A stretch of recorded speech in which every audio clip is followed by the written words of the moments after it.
మీ అమ్మాయిని ఒక రైల్వే పోలీసుడికి ఇద్దాం అనుకుంటున్నారు కదా? అవునండి. వాడికి పిల్లనిస్తే 7 o'clock బ్లేడ్ తో మీ అమ్మాయి గొంతు మీరే కోసినట్టు. ఏం మాట్లాడుతున్నారు మీరు? వీడొక ఉమనైజర్.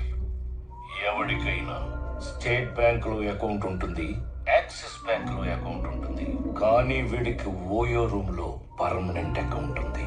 అసలు ఎవరండి మీరు? ఓయో రూమ్ మేనేజర్ ని. భారీ కొనుగోలు చేయాలని కలలు వాడు కంటున్నారా? మందులో ఇప్పుడే ఎక్కువ ఓపెన్ లివర్ ద్వారా తింటాడు. తెలుసుకొని మీ కలలు ఎందుకని అడగవే? నెరవేర్చుకోండి.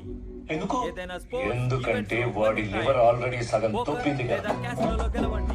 ఎవడైనా సైబర్ స్పోర్ట్స్ లో జీవితంలో పద్దెనిమిది 4 రాళ్లు లేదా వెనకేసుకున్నాడని స్లాట్స్ పిల్లనవ్వచ్చు, తద్వారా మీకు కానీ కావాల్సిన వీడు ఏదైనా 40 రాళ్లు చేసుకోవచ్చు. వెనకేశాడే. మంచిదేనండి. వాడు వెనకేసుకుంది మీ మొదటి బ్యాంకులో డిపాజిట్ తో కాదు, 100% బోనస్ కిడ్నీలో. పొందండి. మరి హార్ట్ కండిషన్ ఏందో? స్టంట్ వేసి 6 నెలలైంది.